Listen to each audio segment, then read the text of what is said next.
once again at how to have Android slider visual. So if you are building mobile apps, .NET MAUI or Xamarin, you need an emulator to test your apps. So by the end of this video, know how to install the Android workload in Visual Studio 2026. Set up the Android emulator, run your first test app on it. Now before we do so, please make sure you subscribe to the channel if you haven't. Let's get straight into it. So as you can see, I've got Visual Studio 2026 open. Okay? And as you can see from behind, I've also opened the Visual Studio installer. Get us started. Let's go ahead and install the Android workloads so that we can get started.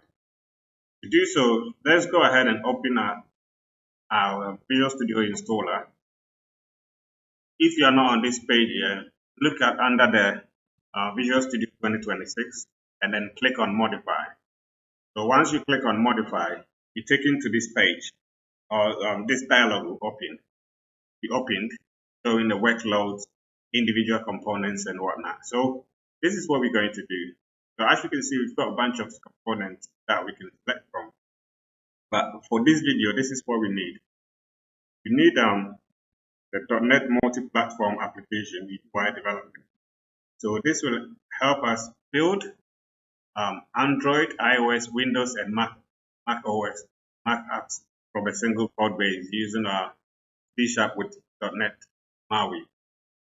Otherwise, you can also select mobile development with C++. Okay, so this will actually do the same thing. So obviously, the mobile development with C++ will help you build a cross-platform application for iOS, Android, or Windows with C++. Okay, but let's go ahead and select the .NET multi-platform app UI development. So once we select it, let's go ahead and have a look at the components that will be installed. So here, obviously, we've got all the checked, and then we've got the optional bit. To get us started, we have to make sure that you check this box, Android SDK, okay? And then all of this will be included as well. Once you've selected this bit, make sure you download and install it. Also click on the individual components and then type in USB on the search side. So you can also add the USB device connectivity. This will actually help you connect to your physical Android device, Visual Studio. Okay, we'll look into that later on. Yeah, but for this video's sake here, let's concentrate on what we do in terms of creating our Android emulator. Okay, so once we actually downloaded and installed the necessary component, let's open our Visual Studio. So once we open our Visual Studio 2026, this is what we get. So let's go ahead and continue with our code.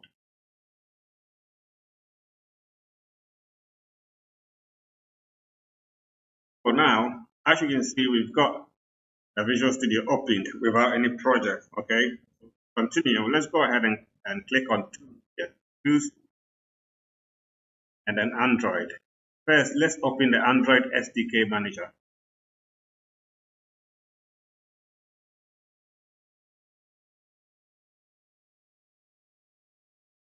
So here we have the SDK and Tools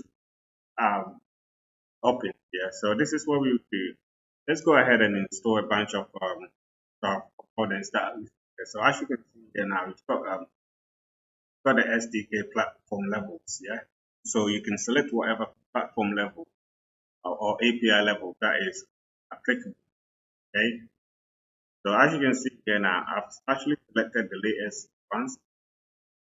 Android platform 36, 35. That's actually make sure you select whatever that you want. Okay. After that, let's click on the. So here, as you can see here now, we've got Android Emulator. Make sure you select the Android Emulator and make sure you select the SDK to done done. And also make sure also select the Android Emulator hypervisor driver. Okay, so this will actually install this driver. Also find the extras. Make sure as you can see, I actually selected the USB driver. You can add this USB driver able to connect to your physical device. Okay, and then you can also use the Intel x86 emulator separator, the Hassan, which is obviously duplicated, but just so you know. Okay, so once you're done with all of this, you might want to restart your Visual Studio for all the changes to take effect. Once that has been achieved, close this page, then open our Visual Studio again, go back to the tools, and then Android, select Android Device Manager.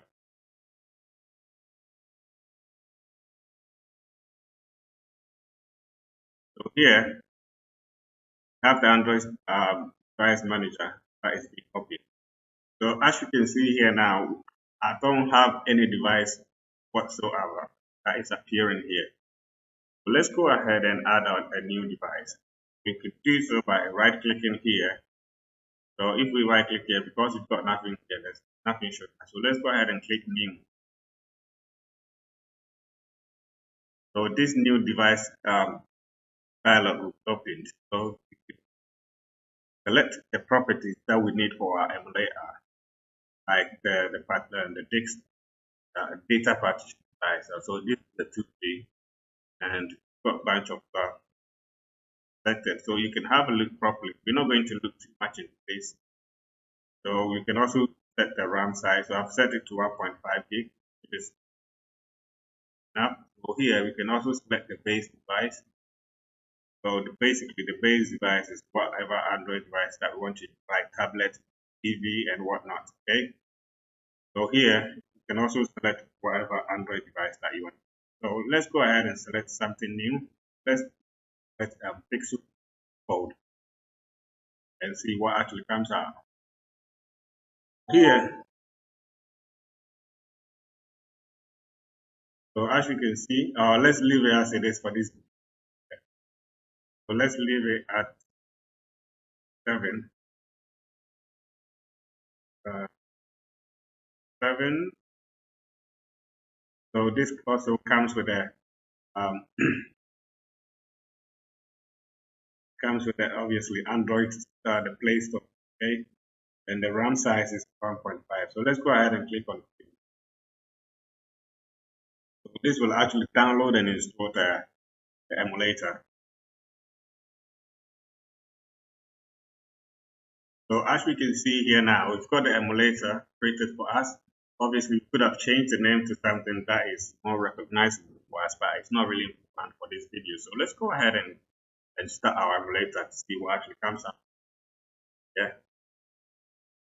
While we are actually starting our emulator, let's go ahead and click a very simple and create a very simple Android app.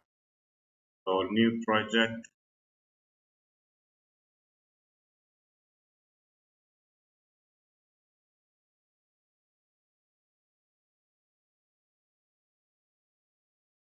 So let's accept.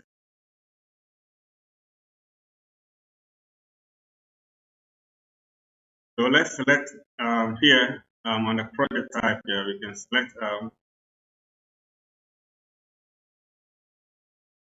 select mobile, Android, something like that. So as you can see here now, we have the emulator running now. Just gonna get it here.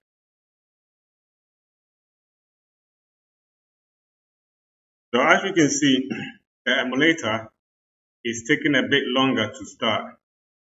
So what I'm going to do is I'm going to leave this video here for now. As far we've done with the basics, right now be able to start with the emulator. So I'll leave this video here for now. Stay tuned for the next video straight away. Bye bye.